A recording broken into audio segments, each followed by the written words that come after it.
2007ರಲ್ಲಿ ನಾನು ಇಲ್ಲಿ ಟೀಚರ್ ಆಗಿ ಬಂದಿದ್ದು.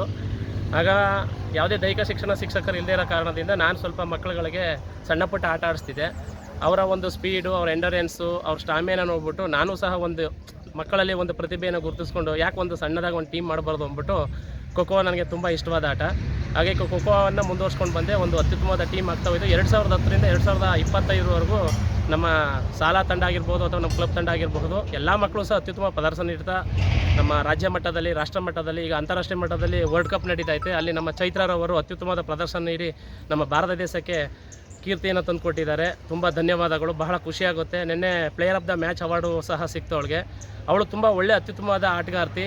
ಅಷ್ಟೇ ಡಿಸಿಪ್ಲಿನ್ನು, ಡೆಡಿಕೇಷನ್ನು, ತುಂಬ ಎಫರ್ಟ್ ಆಗ್ತಾಳೆ. ನಮ್ಮಲ್ಲೇ LKGಯಿಂದ 10ನೇ ತರಗತಿವರೆಗೂ ಇಲ್ಲೇ ಓದಿದ್ದಂತಹ ಹುಡುಗಿ. 4ನೇ ತರಗತಿಯಿಂದ ಅವಳು ಖೋಖೋ ಆಟವನ್ನು ಪ್ರಾರಂಭಿಸ್ತಾಳೆ ಪ್ರಾಕ್ಟೀಸ್ ಮಾಡೋದಕ್ಕೆ.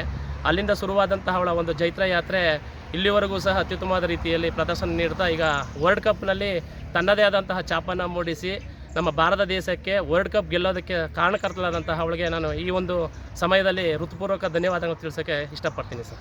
ತುಂಬ ಬಡ ಕುಟುಂಬದವರು ಸರ್, ಕೃಷಿ ಕುಟುಂಬದಿಂದ ಬಂದಂತಹವರು. ಅವ್ರ ತಂದೆಗೆ ಸ್ವಲ್ಪ ಹುಷಾರಿಲ್ಲ. ಅವ್ರ ತಾಯಿ ಸ್ವಲ್ಪ ಟೈಲರಿಂಗ್ ಮಾಡಿಕೊಂಡು ಆ ಮಗುನ ಬೆಳೆಸ್ಕೊಂಡು ಹೋಗ್ತಾಯಿದ್ದಾರೆ. ಅವ್ರ ಅಣ್ಣ ಒಬ್ಬ ಇದ್ದರು, ಅವರು ಖೋಖೋ ಕ್ರೀಡಾಪಟುನೇ. ಬಟ್ ಮಧ್ಯಂತರದಲ್ಲಿ ಬಿಡ್ತಾರೆ, ತನ್ನ ತಂಗಿಗೋಸ್ಕರ ಸ್ಯಾಕ್ರಿಫೈಸ್ ಮಾಡ್ತಾರೆ. ಇವತ್ತು ಅವಳು ಅತ್ಯುತ್ತಮವಾದ ರೀತಿಯಲ್ಲಿ ಬೆಳಕ ಬಂದಿರೋದಕ್ಕೆ ಮೂಲ ಕಾರಣ ಅವರ ಪೇರೆಂಟ್ಸು ಮತ್ತು ನಮ್ಮ ಕರ್ನಾಟಕ ರಾಜ್ಯ ಖೋಖೋ ಸಂಸ್ಥೆ, ನಮ್ಮ ಶ್ರೀ ದೇಗುಲ ಮಠದ ಈ ನಿರ್ವಾಣ ಸ್ವಾಮಿ ಮತ್ತು ವಿದ್ಯಾರ್ಥಿ ಕಾನ್ವೆಂಟಿನ ಎಲ್ಲ ಮುಖ್ಯ ಶಿಕ್ಷಕರು ಮತ್ತು ಎಲ್ಲ ಸಹ ಶಿಕ್ಷಕರ ಆಶೀರ್ವಾದ, ಹಿರಿಯ ಶ್ರೀಗಳು, ಕಿರಿಯ ಶ್ರೀಗಳ ಆಶೀರ್ವಾದದಿಂದ ಮತ್ತು ಎಲ್ಲ ಪೋಷಕ ವರ್ಗದವರು, ಎಲ್ಲಕ್ಕಿಂತ ನಮ್ಮನೆಯವರು ಸಹ ಇದಕ್ಕೆ ಸಂಬಂಧಪಟ್ಟಂಗೆ ತುಂಬ ಉತ್ತೇಜನ ನೀಡಿದ್ದಾರೆ. ಅವರೆಲ್ಲರ ಒಂದು ಕಾರಣಕರ್ತದಿಂದ ಇವತ್ತು ವರ್ಲ್ಡ್ ಕಪ್ನಲ್ಲಿ ನಮ್ಮ ಚೈತ್ರರವರು ಚೆನ್ನಾಗಿ ಆಟ ಆಡಿ ನಮ್ಮ ಭಾರತ ದೇಶಕ್ಕೆ ಕೀರ್ತಿಯನ್ನು ತಂದುಕೊಟ್ಟಿದ್ದಾರೆ. ತುಂಬ ಧನ್ಯವಾದಗಳು ಸರ್. ಅವರು ಒಂದು ಅತ್ಯಂತ ಪ್ರತಿಭಾವಂತ ಕ್ರೀಡಾಪಟು. ನಮ್ಮ ಯೂನಿವರ್ಸಿಟಿ, ಮೈಸೂರು ಯೂನಿವರ್ಸಿಟಿಯಲ್ಲಿ ಕ್ಯಾಪ್ಟನ್ ಆಗಿ ಚಿನ್ನದ ಪದಕವನ್ನು ತಂದುಕೊಡೋದಕ್ಕೆ ಪ್ರಮುಖ ಕಾರಣಕರ್ತರಾಗಿರ್ತಾರೆ. ನಮ್ಮ ಯೂನಿವರ್ಸಿಟಿಗೆ, ಮೈಸೂರು ಯೂನಿವರ್ಸಿಟಿಗೆ ನಮ್ಮ ಈ ಒಂದು ಗ್ರೌಂಡಲ್ಲಿ ಪ್ರಾಕ್ಟೀಸ್ ಮಾಡಿದಂಥ 13 ವಿದ್ಯಾರ್ಥಿಗಳು ಅಲ್ಲಿ ಭಾಗವಹಿಸಿರ್ತಾರೆ. ಅಲ್ಲಿ ಅವರು ಕ್ಯಾಪ್ಟನನ್ನು ಆಗಿರ್ತಾರೆ. ಚಿನ್ನದ ಪದಕವನ್ನು ತಂದುಕೊಡೋದಕ್ಕೆ ಪ್ರಮುಖ ಪಾತ್ರ ವಹಿಸಿದ್ದಾರೆ. ಜೊತೆಗೆ ಅವರು KKFI ನಡೆಸುವಂತಹ ಅಫಿಷಿಯಲ್ದು ಎಕ್ಸಾಮ್ ಬರೆದು ಪಾಸ್ ಆಗಿದ್ದು ಈಗ ನಮ್ಮ ಕರ್ನಾಟಕದಿಂದ ಏಕೈಕ ಮಹಿಳಾ ಟೆಕ್ನಿಕಲ್ ಅಫಿಷಿಯಲ್ ಆಗಿ ಕಾರ್ಯನಿರ್ವಹಿಸಿದರೆ. ತುಂಬ ಪ್ರತಿಭಾವಂತ ವಿದ್ಯಾರ್ಥಿನಿ. ಈಗ ನಮ್ಮ ವಿದ್ಯೋದಯ ಹೈಸ್ಕೂಲ್ನಲ್ಲಿ PT ಟೀಚರ್ ಆಗಿ ವರ್ಕ್ ಮಾಡ್ತಿದ್ದಾರೆ. ಅವರು MPEd ಆಗಿದೆ. ನೋಡೋಣ ಸರ್, ಅವರು ಅಲ್ಲೇ ಅಪ್ರೂವಲ್ ಆಗುತ್ತೆ, ಅಲ್ಲೇ ಪರ್ಮನೆಂಟ್ ಮಾಡ್ಕೋಬೇಕು ಅಂತ ಅಲ್ಲಿ KP ಮಾಧುಸ್ವಾಮಿ ಸರ್ ಅವರು, ಉದಯ್ ಕುಮಾರ್ ಸರ್ ಅವರು ಹೇಳಿದ್ದಾರೆ. ಅದೇನಾರು ಆಯಿತು ಅಂತಂದರೆ ಅವಳ ಒಂದು ಪ್ರತಿಭೆಗೆ, ಅವಳ ಒಂದು ಶ್ರಮಕ್ಕೆ ಒಂದು ಅತ್ಯುತ್ತಮವಾದ ಪ್ರತಿಫಲ ಸಿಕ್ಕಿದಂಗೆ ಆಗುತ್ತೆ ಸರ್.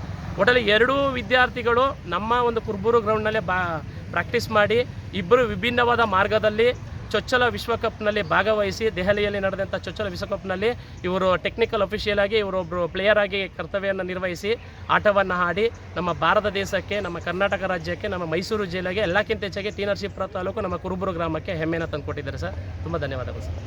ಇದೆ ಸರ್, ಈಗ ನೋಡ್ತಾ ಇದ್ರಲ್ಲಿ ಒಂದೇ ಗ್ರೌಂಡ್ ಇರೋದು. ಈ ಒಂದು ಗ್ರೌಂಡನ್ನು ನಾವು ಈ ಮಟ್ಟಿಗೆ ಸುಮಾರು ಪ್ರತಿದಿನ ನಮ್ಮಲ್ಲಿ 106 ಮಕ್ಕಳು ಪ್ರಾಕ್ಟೀಸ್ ಮಾಡ್ತಾರೆ. ಇನ್ನು ನರಸೀಪುರದ ತಾಲೂಕು ಕ್ರೀಡಾಂಗಣ ಇಲ್ಲವೇ ಇಲ್ಲ. ಜೊತೆಗೆ ನಮ್ಮಲ್ಲೂ ಸಹ ನಾವು ನಮಗೆ ಒಂದು ಖೋಖೋದೊಂದು ಗ್ರೌಂಡ್ ಬೇಕು ಅಂತ ಕೇಳಿದ್ದೀವಿ, ಮನವಿಯನ್ನು ಸಲ್ಲಿಸಿದ್ದೀವಿ.